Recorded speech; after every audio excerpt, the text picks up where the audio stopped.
সরকার যদি আজকে তৎপরতা দৃশ্যমান থাকতো, কঠিনতম পরিস্থিতি তারা আইন প্রয়োগের ক্ষেত্রে রাখতো, নিশ্চয়ই এই ধরনের ঘটনা ঘটার ক্ষেত্রে মানুষ দ্বিতীয়বার চিন্তা করত। আমরা মামলার আসামি হিসেবে আমরা বহিষ্কার করেছি। আমাদের সাংগঠনিক অনৈতিক কাজের সাথে সম্পৃক্ততা পেলে বা আমরা নাম আসার কারণে বহিষ্কার করেছি।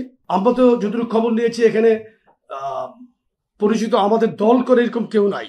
রক কাটার প্র্যাকটিস এই বাংলাদেশে কাদের আছে সেটা আপনারা ভালো করেই জানেন। দেখুন, বিশ্বজিতের ঘটনার সাথে এই ঘটনার কোনো সাদৃশ্য আছে বলে আমি মনে করছি না। আপনারা গতকালকে বাংলাদেশে দুটো ঘটনা ঘটেছে। খুলনাতে একটি নৃশংস হত্যাকাণ্ড, গুলি করার পরে তাকে রক কেটে হত্যা করা হয়েছে এবং মসজিদে খুতবারত অবস্থায় একজন ইমামকে হামলা করা হয়েছে, নৃশংসভাবে তাকে রক্তাক্ত করা হয়েছে। আমি গতকালকে বাংলাদেশে অত্যন্ত দুঃখজনকভাবে এটাকে আমি তেমন প্রচার করতে দেখি নাই। মিটফোর্টের ঘটনা কিন্তু বুধবারের ঘটনা। গত দুদিন এই ভিডিও কোথায় ছিল, কাদের নিয়ন্ত্রণে ছিল? আমি আপনাদেরকে স্পষ্টভাবে বলতে চাই, পাথর মেরে যারা এই নৃশংসভাবে হত্যা করেছে আমরা অবশ্যই এটার তীব্র নিন্দা জানাই। একজন সাধারণ মানুষ হিসেবে আমরাও ব্যথিত। এখানে যারা ওই ভিডিও চিত্রে যাদেরকে দেখা গেছে তারা কেউ, তাদের কোনো পরিচয় নিশ্চিত হওয়া যাচ্ছে না। কেন যাচ্ছে না এটা আপনারা দয়া করে আইন শৃঙ্খলা রক্ষাকারী বাহিনীকে জিজ্ঞেস করেন। ওই সমস্ত যে সমস্ত এলাকা সংঘাতপূর্ণ বা যে সমস্ত এলাকাগুলো অত্যন্ত ঘনবসতিপূর্ণ, সেখানে কি ধরনের ক্রাইম হয় আইন শৃঙ্খলা রক্ষাকারী বাহিনী তো আগেই জানার কথা। আমরা কিন্তু সরকারে নাই, আমরা কিন্তু কোনো মিনিস্ট্রিতে কোনো দায়িত্বে নাই। তাহলে আমাদের দায় থাকবে কোথায়? আমরা তো সংগঠনের সর্বোচ্চ সাংগঠনিক শক্তি কিন্তু আমরা প্রয়োগ করছি। আমরা পুলিশকে, আইন শৃঙ্খলা রক্ষাকারী বাহিনীকে উদাত্ত আহ্বান জানাচ্ছি। এর বাইরে আমাদের কি করার আছে আপনি যদি একটু বলে দিতেন, আমরা সেটা করবো ইনশাল্লাহ। আপনি একটু বলেন এর বাইরে আমরা কি করতে পারি? আমরা তো কোনো মব তৈরি করতে পারি না। আপনি কি বলেন যে যারা এখন মব তৈরি করছে তাদের মতো আমরা গিয়ে 5,000 লোক নিয়ে তারা ঘেরাও করে একটা মব তৈরি করি? এটা কি পসিবল? আমরা তো দেশের একটি দায়িত্বশীল রাজনৈতিক দল। গত 3 দিন আগে স্ট্র্যাটেজি অ্যান্ড পলিসি ফোরাম একটি রিপোর্ট করেছে যে আমাদের 4টি বিভাগীয় তারুণ্যের সমাবেশ, আপনার 95.66%, শতকরা 95.66 ভাগ লোক এটাকে ইতিবাচকভাবে মত দিয়েছে এবং বাংলাদেশের রাজনীতির গতিপথ পজিটিভলি নতুন ধাপে উন্নীত হয়েছে। এই ঘটনার পরেই দেখলাম যে এই ঘটনা বুধবারের গতকালকে এটা খুবই সূক্ষ্মভাবেই কোনো একটি জায়গার থেকে কোনো এজেন্ডা বাস্তবায়নের জন্য কি এটা গতকালকে এভাবে প্রচার করা হয়েছে কিনা সেটা আমি জানি না, সন্দেহ যাচ্ছে। কিন্তু আপনারা এখানে যুবদলের দায় খুঁজছেন কেন?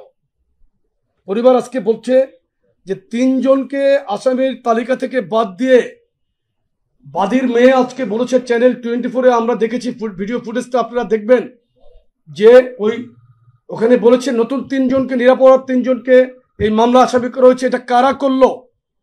পুলিশ বাহিনীকে আপনারা জিজ্ঞেস করেন, সংশ্লিষ্ট কর্মকর্তাকে জিজ্ঞেস করেন কারা করলো এটা, কাদেরকে বাদ দিয়ে কাদেরকে ঢুকানো হলো? ওই ভিডিও চিত্রে কি আপনি যুবদলের কোনো একদম কোনো পরিচিত বা ছাত্র দলের, স্বেচ্ছাসেবক দলের কাউকে আপনি দেখেছেন? আপনারা বলেন, আপনাদের অনুসন্ধানী টিম, আপনাদের নিশ্চয় প্রত্যেকটি টিভিতে ইন্টেলিজেন্স ইউনিট আছে না আপনাদের? তাদেরকে জিজ্ঞেস করে আপনারা জানান আমাদেরকে যে কারা দায়িত্ব নিয়ে এই কাজটি করেছে। আমি আপনাকে বলেছি যে কারা আছে আপনারা এটা জানার চেষ্টা করেন। আজকে 3 দিন আগের ঘটনা আপনারা কি আপনাদের সাংবাদিকের দৃষ্টিকোণ থেকে এটা আপনারা জানতে পেরেছেন? আমরা তো যতটুকু খবর নিয়েছি এখানে পরিচিত আমাদের দল করে এরকম কেউ নাই। আমরা যতটুকু খোঁজ নিয়েছি, এবার আপনারা কি পেয়েছেন আমাদেরকে জানালে আমরা বলতে পারবো, আমাদের সুবিধা হবে। বলেন, প্রচার ছাড়া আপনি কি জানতে পারবেন? কোনো ঘটনা না ঘটলে আপনাকে কেউ সোর্স যদি না দেয় আপনি কোনো নিউজ করতে পারবেন?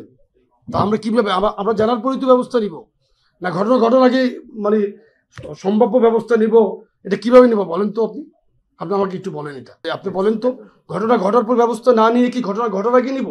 রক কাটার প্র্যাকটিস এই বাংলাদেশে কাদের আছে সেটা আপনারা ভালো করেই জানেন। এবং আপনি দেখেন যারা আজকে এই মিটফোর্টের ঘটনা নিয়ে উস্কানিমূলক বক্তব্য দিচ্ছে, অত্যন্ত অধ্যত্বের সাথে যারা কথা বলছে আমি তীব্র নিন্দা জানাই। যারা আমাদের শীর্ষ নেতার সম্পর্কে বাজে কথা বলছে আমি প্রতিবাদ জানাই। আপনি দেখেন গতকালকে আহনাব জামান নামে একজন এনসিপির খুব সুন্দর এনসিপির ওয়ার্কার, তার ফেসবুক প্রোফাইলে হাসনাত আব্দুল্লাহর সাথে তার ছবি আছে, সে আমাদের ইশরাককে মেরে কুকুর দিয়ে খাওয়াবে বলেছে। এটা কি একটু রাজনৈতিক কালচার? এটা কি সভ্যতা? এটা কি ভব্যতা? আপনারা বলেন তো দেখি, আমরা 5ই আগস্টের পরে আমাদের এই দায়িত্বশীল নেতৃবৃন্দর এমন কোনো আচরণে আপনারা কষ্ট পেয়েছেন, কিংবা আপনারা আমাদেরকে স্পেসিফিকলি বলেন যে মুন্না ভাই আপনি এই কাজটা করেছেন, আপনি এটা জবাব দেন। আপনি আমাকে এভাবে কোশ্চেন করেন, আমি উত্তর দিতে প্রস্তুত। আর জুবাইর ভাই, আপনি যেটা বললেন যে এই প্র্যাকটিস বাংলাদেশে কারা করছে, আর যারা এখন এই মিটফোর্ডকে ইস্যু করার চেষ্টা করছে, যারা বাংলাদেশকে নির্বাচনের বাইরে রেখে অন্য ধরনের একটি সরকার মিশরের মুরসি টাইপ সরকার যারা আনার চেষ্টা করছে, তাদের মোটিভ আপনাদেরকে বুঝতে হবে। আমরা দেশের জনগণের স্বাধীনতা সার্বভৌমত্ব রক্ষার জন্য কিন্তু আমরা বাংলাদেশের সবচেয়ে বেশি রিস্ক নেওয়া একটি দল, যে দলের ইতিহাস স্বাধীনতার যুদ্ধের ঘোষণা থেকে শুরু করে এরশাদ বিরুদ্ধে 9 বছরের আন্দোলন এবং এই জুলাই গণঅভ্যুত্থানে দীর্ঘ যেই 1.5 যুগের যেই কষ্ট, ত্যাগ এবং তিতিক্ষা, সেটাকে কিন্তু আপনারা অবশ্যই একটু চিন্তা করবেন। আর একটি কথা দেখেন, আমরাও খুব মর্মাহত, আমরা প্রত্যেককেই এখানে মর্মাহত, কিন্তু যারা অনেক বেশি বলছেন তারা কিন্তু বলছেন মানবতার কথা বলছেন, কিন্তু তাদের মানবতা বিরোধী অনেক ঘটনার আজ পর্যন্ত তারা বাংলাদেশের মানুষের কাছে কোনো প্রকার ক্ষমা চায় নাই। আমরা বলেছি ভিডিও চিত্রে যে নৃশংস ঘটনাটা যারা ঘটিয়েছে তাদের পরিচয় আমরা এখনো নিশ্চিত হতে পারি নাই। বাংলাদেশের সর্বোচ্চ ডিটেকটিভ বা গোয়েন্দারা এখনো নিশ্চিত হতে পেরেছে কিনা আমি জানি না। পত্রপত্রিকাও তাদের ব্যাপারে আসে না, শুধু কোনো একটা পত্রিকায় বোধহয় স্থানীয় সূত্র জানিয়েছে যে এরা কেরানীগঞ্জে বসবাস করে। আপনি জানেন কেরানীগঞ্জের ওই এলাকায় নিম্ন বিত্ত মানুষের অনেক বসবাস, অনেক টাইপের ক্রিমিনালরা ঢাকাতে ক্রাইম করে গিয়ে ওই সমস্ত এলাকায় অবস্থান করে। তো পুলিশে ভালো, আইন প্রয়োগকারী সংস্থায় ভালো বলতে পারবে। আপনার উত্তরটা একটু দিচ্ছি আমি। দেখেন, সরকারের দায়িত্ব কি? আমরা রাজনৈতিক দল, আমাদের কাছে সংগঠন আছে, সংগঠনের সাংগঠনিক শক্তি অধিকার আমরা প্রয়োগ করতে পারি। সরকারের দায়িত্ব কি? যে সমস্ত জায়গাগুলোতে আপনার অস্থিরতা তৈরি হতে পারে, যে সমস্ত লাভজনক জায়গাগুলোতে বিভিন্ন সময় আগের সরকারের নিয়ন্ত্রণে ছিল, এই সমস্ত জায়গাগুলোকে সরকারের উচিত ছিল র্যাকি করে তাদের নিয়ন্ত্রণে সেগুলো নিয়ে নেওয়া। সরকার যদি আজকে তৎপরতা দৃশ্যমান থাকতো, কঠিনতম পরিস্থিতি তারা আইন প্রয়োগের ক্ষেত্রে রাখত, নিশ্চয়ই এই ধরনের ঘটনা ঘটার ক্ষেত্রে মানুষ দ্বিতীয়বার চিন্তা করত। তো এটা তো তাদের কাছে কোশ্চেন করবে না। আমরা যে বহিষ্কার করছি, কারণ আমরা একটা পদ্ধতিকে বিশ্বাস করি, ঘটনাকে অস্বীকার করছি না। আওয়ামী লীগ যে কোনো ঘটনা ঘটলেই কিন্তু অস্বীকার করতো, আমরা কিন্তু করছি না। যেই কারণে আপনি বলেছেন কত 5,000-এর অধিক আমাদের দল থেকে বহিষ্কার করা হয়েছে, যেটা কিছুদিন আগে আমাদের সম্মানিত সিনিয়র যুগ্ম মহাসচিব রিজভী ভাই বলেছেন। তার মানে কি আমরা স্বীকার করছি, আমরা দায়িত্ব নিচ্ছি, আমাদের জায়গা থেকে কিন্তু আমরা দায়িত্ব নিচ্ছি।